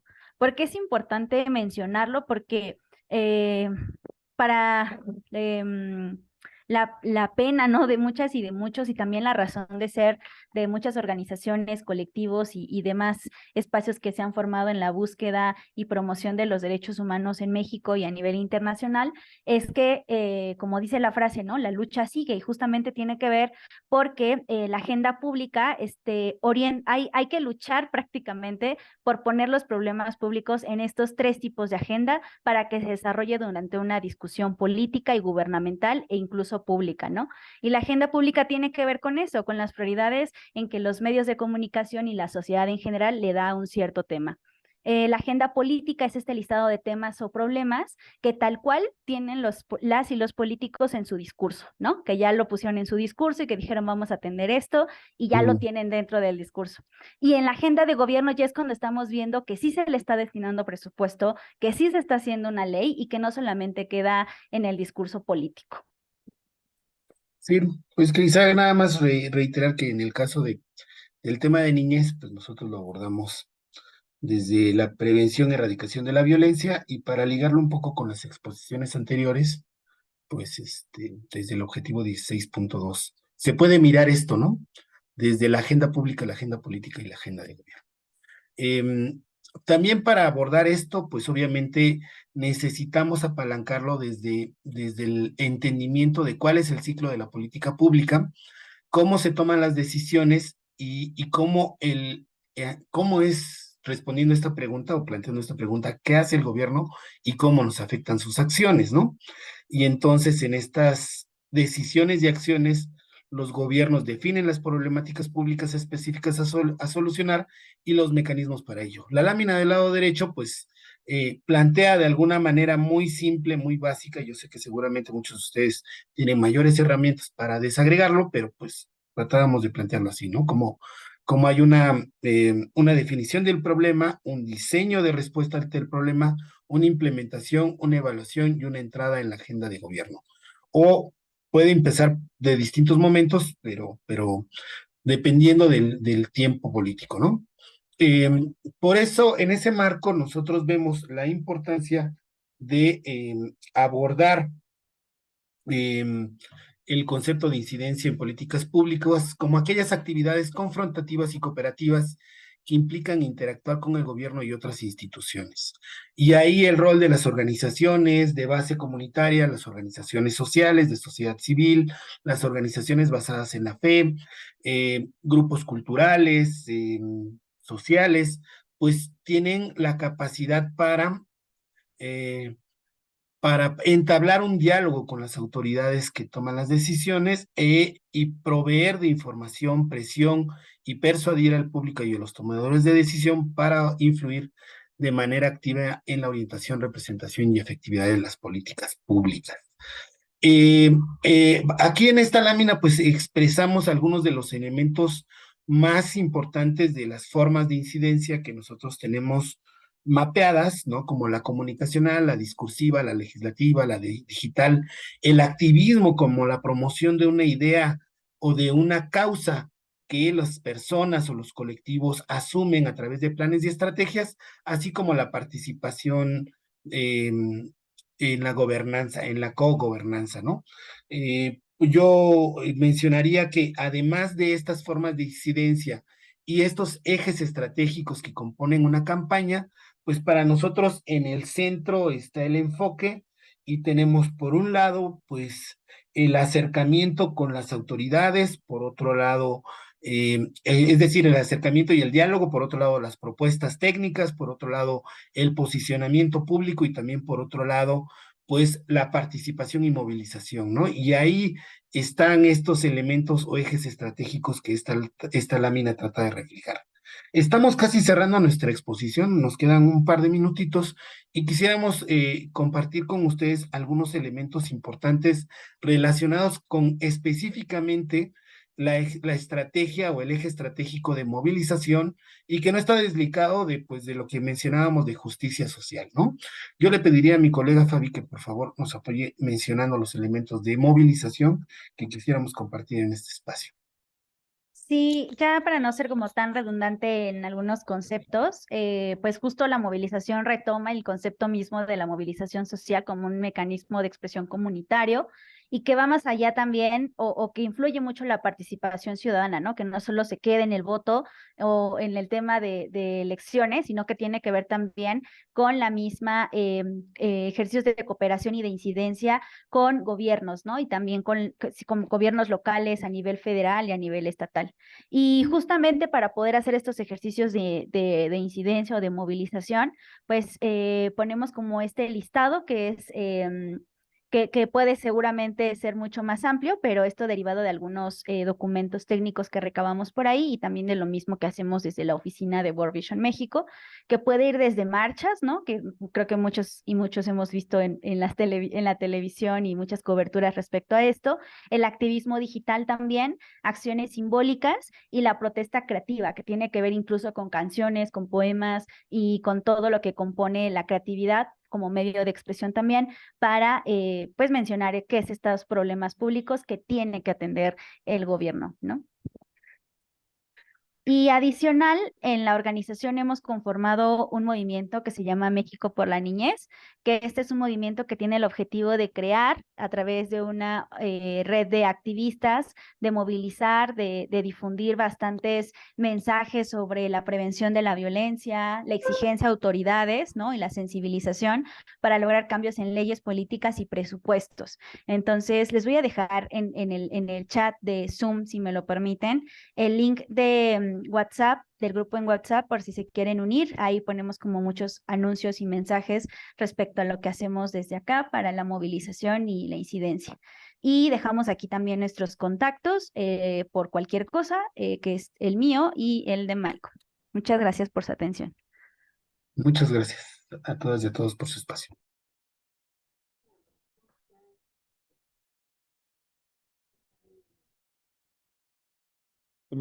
Tu micrófono, Cleo. Y perdón. Agradecemos a Malcolm y a Fabiola su presentación y bueno, esta expresión con la que ellos inician, que dicen la justicia social es igualdad de oportunidades en los derechos más allá de la justicia legal. Una expresión muy interesante, ¿verdad? Y además, esto que decían que no hay un problema que no tenga solución en su tiempo, solamente que pues se dejan ahí y que el tiempo los oprima, los tape, no sé qué más palabra usar, ¿verdad? Pues muchas gracias, Fabiola, muchas gracias, Malcolm. Ahora vamos a tener en este espacio la presencia de Jorge Atilano. Jorge, no supe más sobre ti, solo que eres un hermano jesuita y pues te damos la bienvenida. Él nos va a presentar el tema de, permítanme, el tema de los procesos de asumir la propuesta de la JPID, configuración de la comisión en la congregación, es una experiencia de su espacio congregacional. Bienvenido, hermano. Muchas gracias.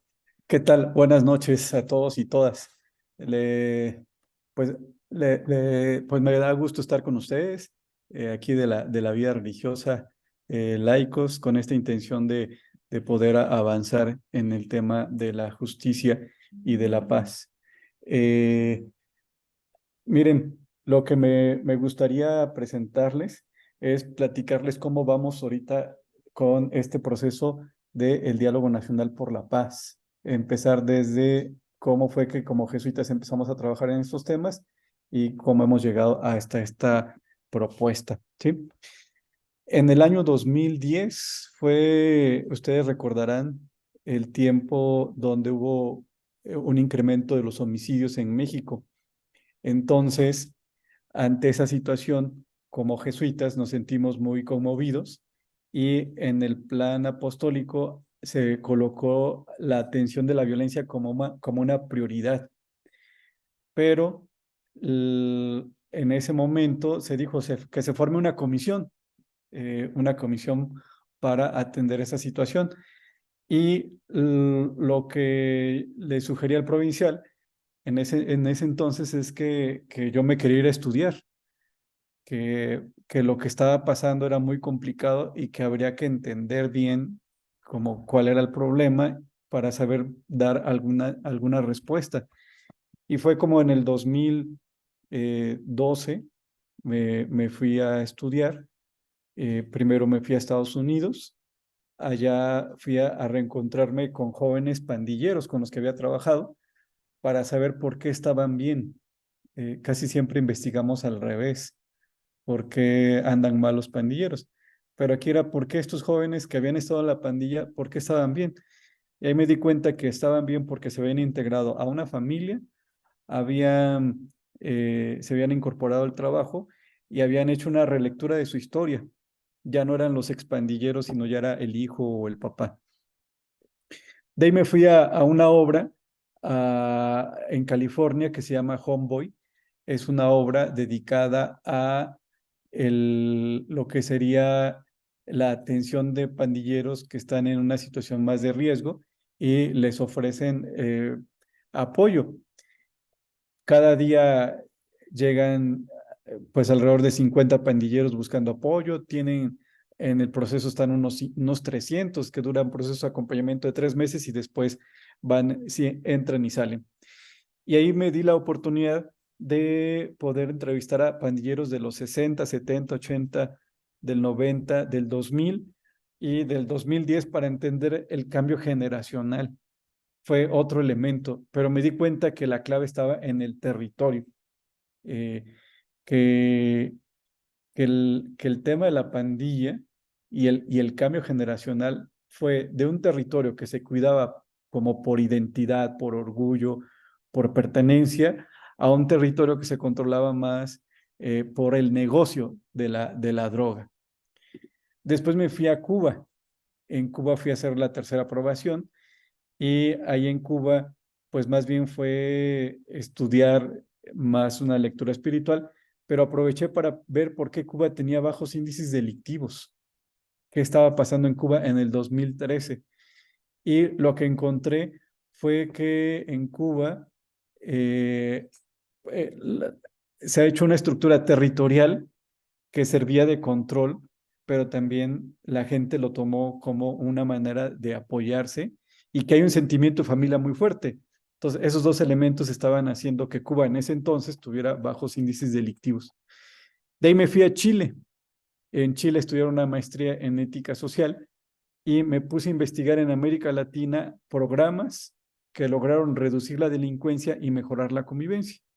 Me fui a Colombia, a Centroamérica y en México. Encontré 3 programas y con eso hice una maestría, una investigación y logré identificar que para construir la paz se necesitaba trabajar los vínculos, el tema identitario y la capacidad de ponernos de acuerdo, que eran 3 elementos que en ese entonces le llamaba seguridad comunitaria y ahora le hemos llamado elementos que configuran el tejido social. Ahí estamos en el año 2014. Regreso a México y armamos en México otra investigación para saber por qué en México se generó la violencia. Fue una investigación entre el 90 y el 2015. ¿Qué pasó en ese tiempo? Que se deterioró el vínculo, se deterioró, cambió los referentes de identidad y la capacidad de ponernos de acuerdo. Fue muy rica la investigación. La síntesis sería que se desbarataron los sistemas que regulan la conducta y hay una sobrevaloración de la individualidad, del pensamiento, de lo que yo creo, lo que yo siento, lo que a mí me hicieron, y se desdibuja el límite en la relación con los otros. Y aunque hay conciencia de que hago daño al otro, hay más conciencia de lo que yo estoy sintiendo y experimentando. Con toda esa investigación armamos un programa que se llamó Reconstrucción del Tejido Social. La primera experiencia fue en Cherán y Tancítaro. Aprendimos mucho de esas comunidades. Y de ahí lo que hicimos fue que, analizar lo que pasaba en los territorios y armamos una pedagogía para mejorar la convivencia que se llama la pedagogía del buen convivir, que esa nos ha ayudado muchísimo para poder entender cómo se deterioró la relación y cómo se puede reconstruir la confianza, fortalecer unos referentes de identidad que ayuden al buen convivir y podernos poner de acuerdo. Bueno, toda esa experiencia la traíamos cuando de repente se da el asesinato de los jesuitas en la Tarahumara. Entonces, el asesinato, por el modo en que fue el asesinato, yo creo que cimbró mucho a la sociedad, porque pues los padres ven que el Chueco entró y llevó a Guillermo Palma a Pedro Palma para matarlo en el templo, junto al altar. Como está cuando el padre casa a alguien, así estaba el Chueco tratando de matar a Pedro Palma. Y es como los padres entran y le dicen, oye, ¿qué está pasando? Al final sacan al guía de turistas, pero lo matan afuera y lo vuelven a meter ya muerto, el cuerpo, y se lo ponen frente al Sagrado Corazón. De ahí todo el mundo se va y el padre Joaquín va a ponerle los óleos.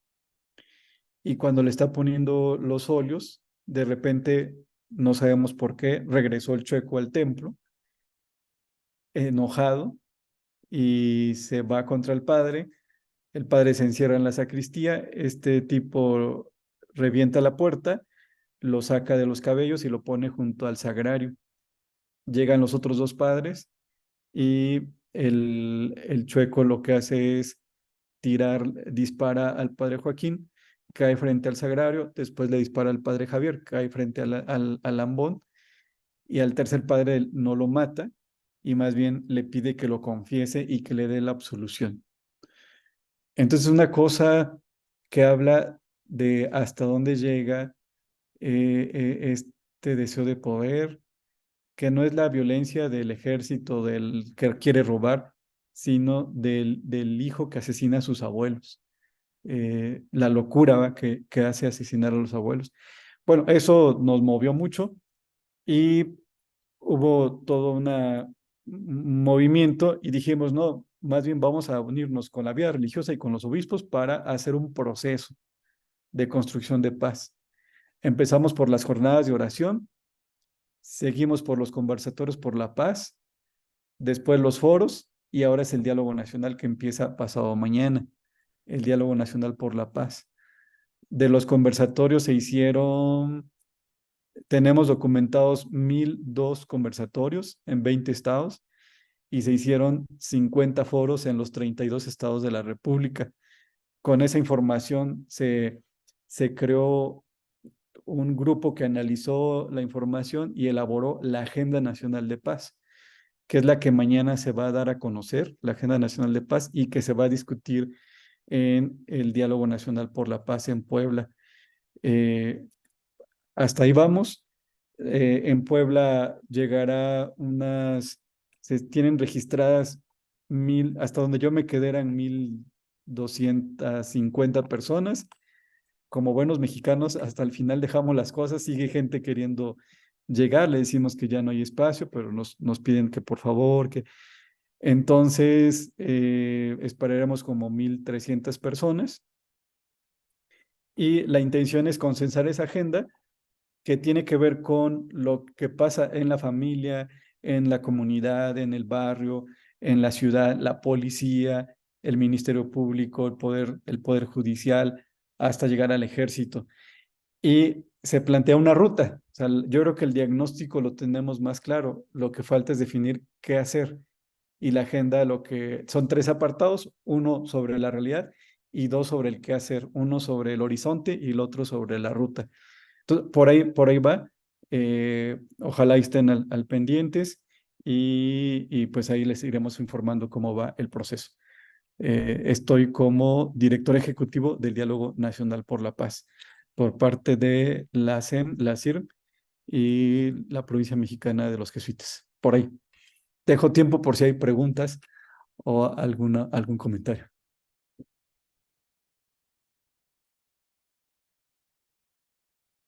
Leo, tu micrófono está cerrado. Gracias, Karina. Parece que así voy a terminar con micrófono cerrado. Muchas gracias, Jorge, por compartir tu caminar que nos sigue animando y se encuentra con el nuestro en este deseo de buscar la vida, de buscar la paz y de el deseo de querer un mundo más humano. Pues gracias por esto. Ahora vamos a dar el espacio a quienes están participando, a sus preguntas, sus comentarios, sus gracias, todo aquello que ha surgido en su ser. Entonces, es el momento. Muchas gracias, Cleo. Pues de verdad, muchas gracias a cada uno que ha participado con tanta riqueza y experiencia. Y les invito a todos los que están presentes, si alguno gusta hacer alguna pregunta y si tiene directamente a quien se la quiere hacer, puede poner su manita o en caso abrir directamente el micrófono o en el chat. Pero pues vamos a iniciar y aquí hay una pregunta para la hermana Joy. Ella nos refería que el trabajo de la justicia, paz, ecología integral es constitutiva de la evangelización. Desde su experiencia, ¿se constata esto en la vida cotidiana de la iglesia? Vemos si la hermana Joy está. Gracias por la pregunta. Pienso que sí. Como he dicho en mi presentación, sobre todo en nuestras congregaciones religiosas, estamos viviendo este compromiso para la justicia, paz y integridad de la creación. Por ejemplo, en las cosas que estamos haciendo con los pobres, las cosas que estamos haciendo sobre la educación. La educación es un acto de justicia. Y las cosas que ha dicho la hermana sobre el desarrollo en la ONU. Y también las cosas que estamos haciendo ahora para la tierra, nuestra casa común. Por ejemplo, ¿cómo se dice en español? Divestments, las cosas de inversiones verdes, no dar apoyo a los fossil fuels, no sé cómo decirlo en español. Entonces ya me entiendes. Hay muchas cosas que ya estamos haciendo y a veces no estamos publicando o no estamos compartiendo lo que estamos haciendo. Y pienso que es parte de la buena noticia que vamos a compartir lo que ya estamos haciendo. Gracias, hermana Joy, por complementarnos. Y hay en el chat una pregunta, alguno que esté de los ponentes dispuesto a contestar, de Gonzalo Zavala. Me gustaría preguntar qué caminos les parecen más viables y potentes para hacer realidad una distribución más justa de la riqueza a nivel estructural.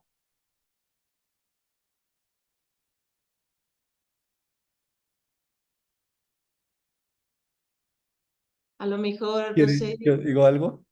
Muy bien, Dylan. Sí, no sé dónde está Gonzalo. Me gustaría verte, pero ahí está Gonzalo. ¿Qué tal? Mira, lo que te platico más bien es lo que hemos encontrado, ¿ah? Fíjate que lo que más ha dañado el tejido social son las prácticas asistencialistas. O sea, que toda la distribución que se está haciendo de becas está ayudando a mucha gente en necesidad, ¿va? Eso está muy bien. Pero también lo que hemos visto, que al tú recibir el apoyo directo, ahora que se hace directo, sí, eso desvincula a la persona de la comunidad y que ese asistencialismo lo que hace es como que empieza una indiferencia, decir ya, o sea, ¿para qué me reúno? A mí ya me ayudaron, genera un desánimo y a veces mucho conflicto de por qué él que no lo necesita si le llega, o mira, se lo está gastando en alcohol y o sea, vemos que hace mucho daño este modo de redistribuir el dinero.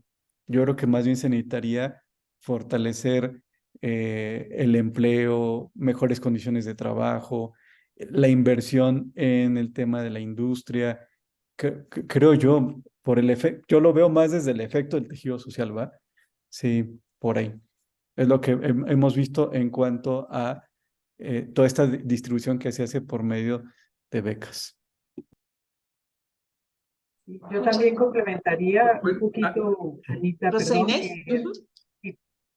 que creo que es importante, uno, la asociatividad, es fundamental el hacer comunidades con proyectos comunes, con proyectos de vida. Y en ese sentido creo que es fundamental también ayudar a transformar los modelos relacionales, por modelos menos competitivos y más colaborativos. Para ir generando soluciones y sobre todo para ir derribando barreras de acceso en comunidad. La organización, pero la organización también de la comunidad en diálogo con las instituciones. Creo que no ha sido muy útil poner a los ciudadanos en pie de lucha contra las instituciones. Es importante que el concepto de Estado se amplifique a la ciudadanía como constituyente primario y seamos capaces de entender que a las instituciones hay que recuperarlas para que trabajen para lo que fueron hechas, pero peleados como ciudadanos con las instituciones las estamos poniendo en bandeja servida para que la corrupción, el crimen, las coopte para garantizarse impunidad y por supuesto para absorber los recursos públicos. Y comparto con Jorge el planteamiento, si nosotros seguimos en esta dinámica asistencialista, que también la vivimos adentro de la iglesia en muchos programas, no estamos contribuyendo más que a la generación de mayor dependencia y mayor incapacidad de buscar, digamos, el concepto de promoción humana en el magisterio es bastante claro en eso, hacer ciudadanos protagonistas de su propio desarrollo. Y eso hay que hacerlo como proceso y no con proyectos y actividades de eventos puntuales. Creo que hay que hacer más procesos y la clave para la iglesia es hacer más comunidad. Creo que eso es lo más evangélico que hay y que allí tenemos una oportunidad importante para generar transformaciones estructurales, porque llegar a lo estructural pasa por la cultura también. Perdón, ¿puedo comentar algo? Sí, adelante. Sí, Gonzalo Sí. tiene levantada su mano. Sí, justamente un poco va por ahí. Yo estuve participando varios años justamente con proyectos que tenían que ver con niños de la calle, niños trabajadores. Entonces me queda muy claro esta parte del asistencialismo y sí creo que al hablar de distribución no estaba pensando en repartir becas o cosas por el estilo, ¿no? Tiene que ver más justamente con cómo cambiar las estructuras. Creo que tiene que ver más con esta parte de la ampliación del protagonismo ciudadano y comunitario en la construcción de las decisiones políticas, pero sí creo que es algo muy difícil y sobre todo pensando en los objetivos estos del desarrollo, qué tan lejos estamos y está claro que hay un hueso duro ahí de roer muy fuerte para que realmente se encuentren las formas de que la distribución de la riqueza sea una parte, digamos, de la distribución justa de la riqueza sea parte del sistema y no con mecanismos paliativos. Por ahí va mi pregunta, ¿sí? Gracias. Sí me pasó esta situación de estar día a día trabajando en el rescate de los niños de la calle, de llevarlos a albergues, de tratar de rehabilitarlos, de tratar de reinsertarlos y estar con el tema de los niños trabajadores, y que eso era bueno, como lo es, ¿no? Es algo inacabable, mientras todos los días nuevos niños salen a la calle y nuevos niños salen a trabajar porque lo que uno hace por un lado se deshace por el otro, ¿no? Hay otra, muchas gracias por la participación. Y hay otra pregunta en el chat. ¿Cuáles serían las vías o pautas para que a nivel de la iglesia y de las congregaciones sea más aceptado y se tome con más seriedad y compromiso del trabajo de la JPIC y no sea visto como un apéndice de la reflexión eclesial? ¿Alguno de los participantes no va dirigida a alguien especial? Podemos dar nuestra palabra. Malcolm, Fabiola, Jorge, Rosa Inés.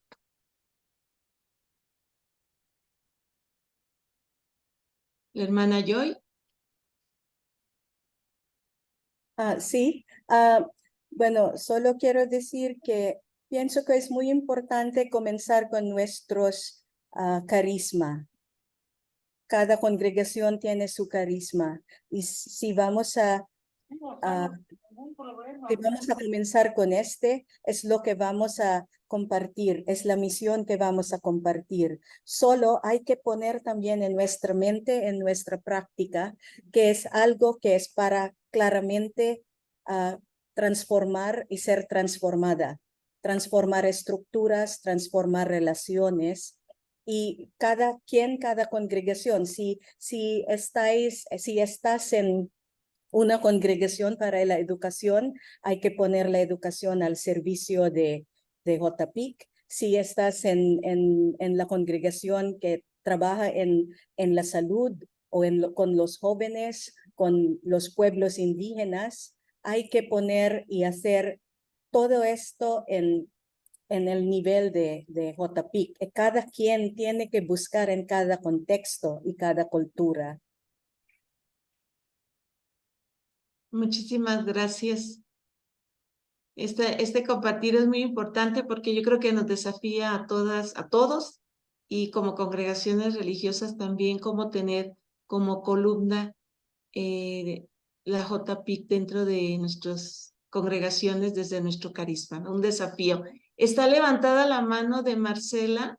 Si gustas abrir tu micrófono y hacer la pregunta, y si va dirigida a alguien especial. Bueno, no puedo poner la cámara. Buenas noches. Antes que nada, agradecer. ¿Sí me escuchan? Un poco más fuerte, no sé si lo escuchan bien. Bueno, estoy ya con todo el volumen. Esta tecnología que no está buena aquí en casa. Pero agradecer primeramente a la intervención de cada uno. Y pues mi pregunta iba, yo creo que ya la respuesta era un compartir, ya la dio la hermana ahorita, dio la respuesta, y que es un desafío ante lo que nosotros tenemos en nuestras congregaciones. Y no solo eso, sino que aparte del poco trabajo que podamos hacer como semillas en nuestra congregación, yo creo que como iglesia también podemos hacer más.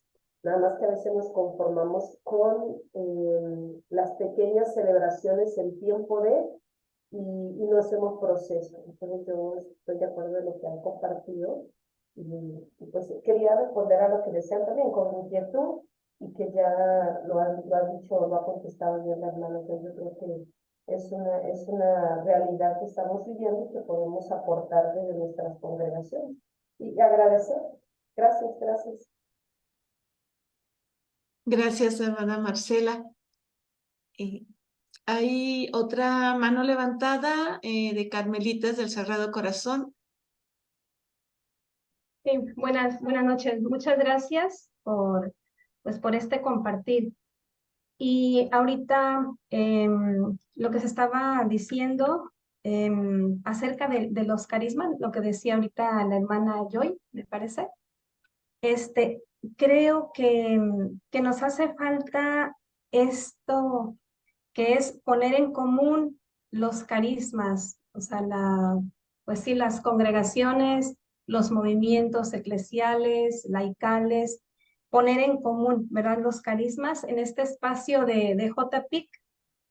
La CIRM, pues, está en todas las diócesis, en todos los estados. Entonces, esa es como la parte que nos hace falta. Y ahí desde lo pequeño, pero desde el sentido esperanzador que suscita todo esto, porque es movimiento del espíritu, desde ahí, desde lo pequeño, podemos ir dando pasitos. Y pues esta es un poco de la experiencia que estamos teniendo en la JPIC CIRM Guadalajara, donde de poquito en poquito se van sumando más carismas de la vida consagrada y también de matrimonios, movimientos laicales, institutos seculares, y ha sido una muy bonita experiencia, ¿verdad? Que no podemos solo las carmelitas, no podemos solo las misioneras del Espíritu Santo, no podemos solas las hermanas Marcelinas, ¿sí? Es juntas que vamos haciendo como esa diferencia y donde surge también la esperanza. Y podemos decir que es posible, otro mundo es posible, ¿verdad? Que también ha sido la experiencia que ahorita nos decía el padre Atilano con los conversatorios por la paz, ¿verdad? Cáritas ya se unió en la vida consagrada, estos otros movimientos, y por ahí vamos caminando. Sí, gracias. Muchas gracias. Está toda una mano más levantada y creo que vamos a ir concluyendo esta participación.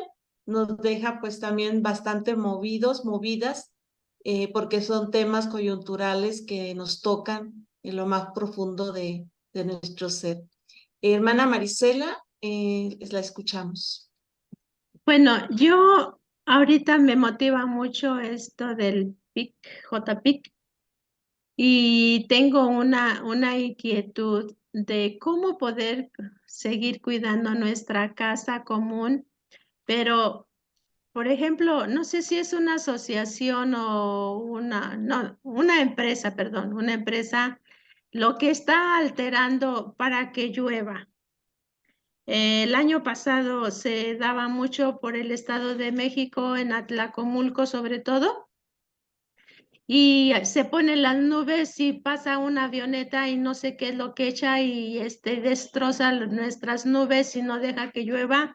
Y ahora sigue pasando y yo digo, ¿qué podemos hacer? ¿Cómo podemos también levantarnos nosotros como vida consagrada para seguir cuidando nuestro planeta? Porque es una tristeza que nuestra República Mexicana va uno de México a Guadalajara y ahora está completamente seco. Está lloviendo, yo me imagino, se ponen las nubes y, como se dice, la naturaleza está para llover y todo, pero nosotros o esas empresas explotan o echan a perder las nubes. Y si es una preocupación, yo estaba pensando si esto del agua continúa, pues no solamente vamos a llegar a una guerra, sino que no sé de verdad qué podríamos hacer para que nuestra casa común, ahora que nosotros hemos gozado sí de agua, que nuestros futuros niños sigan gozando de esta agua. Gracias y pues una disculpa. Gracias, hermana.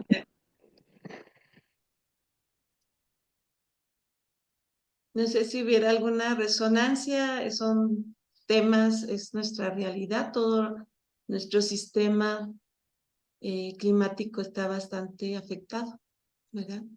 Y pues somos parte de todo esto. Así que eso también pues nos sigue moviendo y desafiando, y que lo importante, ya lo decía alguien que participó, cómo poder, no se trata de ni una sola congregación, ni una sola persona. La importancia de crear redes, de tejer redes, y por eso pues creo que, no sé si hubiera algún otro aporte en torno a esto de lo que decía la hermana Marisela, pero precisamente lo que se va a iniciar en Puebla, de este diálogo nacional por la paz, y todos los que se van a encontrar ahí, es precisamente que estamos tejiendo. Y eso es es importante en el contexto que estamos viviendo actualmente. Pues yo aquí concluyo y ya dejo al padre John los micrófonos. Gracias por su participación. Muchísimas gracias, hermana Ana María, ¿no? Por este momento de ir encontrando, ¿no? Este espacio de diálogo, ¿no? Entre cada uno de estos participantes. Realmente a mí me queda solamente para agradecer, ¿no? A cada uno de ustedes su participación, ¿no? Desde ¿no? que empezó ahí Joy Luz, que se conecta desde las Filipinas. Después tenemos, ¿no? Rosa Inés Malcolm Aquiles, Fabiola Capetillo y Jorge, que también es de Ciudad de México, por su participación, por esta capacidad también a generar una reflexión, ¿no? Juntas como congregaciones. Seguramente a partir de ahí también surgirán ya muchas iniciativas congregacionales o intercongregacionales. También la CIRM tiene ya la Comisión de Justicia y Paz, Ecología Integral también. Entonces, a mí me parece, ojalá eso sea un momento de ir encontrando, ¿no? Estos espacios de colaboración intercongregacional. Y creo que aquí sí ha insistido bastante este aspecto. Y, por ejemplo, Malcolm y Fabiola también representan, ¿no? Una de las organizaciones civiles, ¿no? Con una visión y una inspiración cristiana.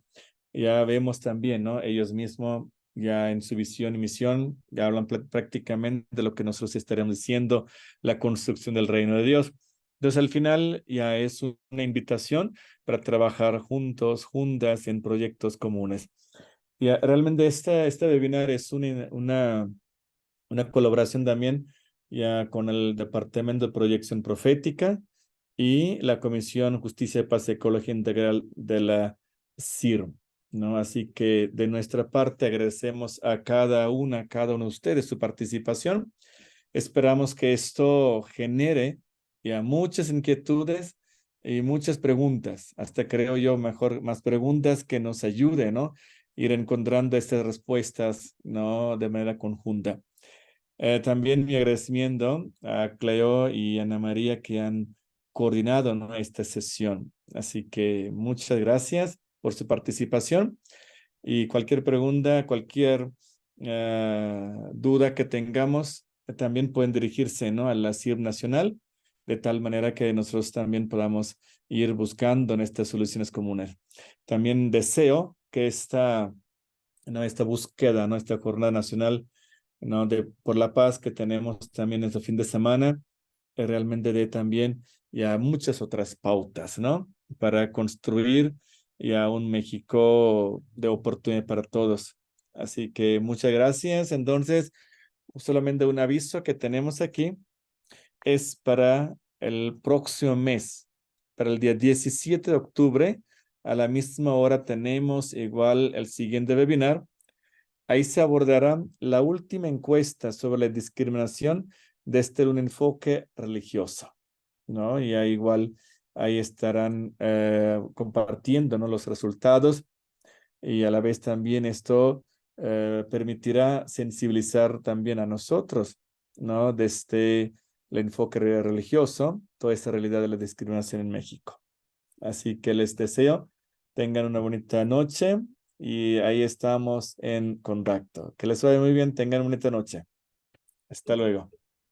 Bueno, pues muy bien. Buenas noches. Muchas gracias. Buenas noches, gracias. Hasta luego. Gracias. Muchísimas gracias. Muchas gracias. Hasta luego. Gracias por su Gracias. Gracias.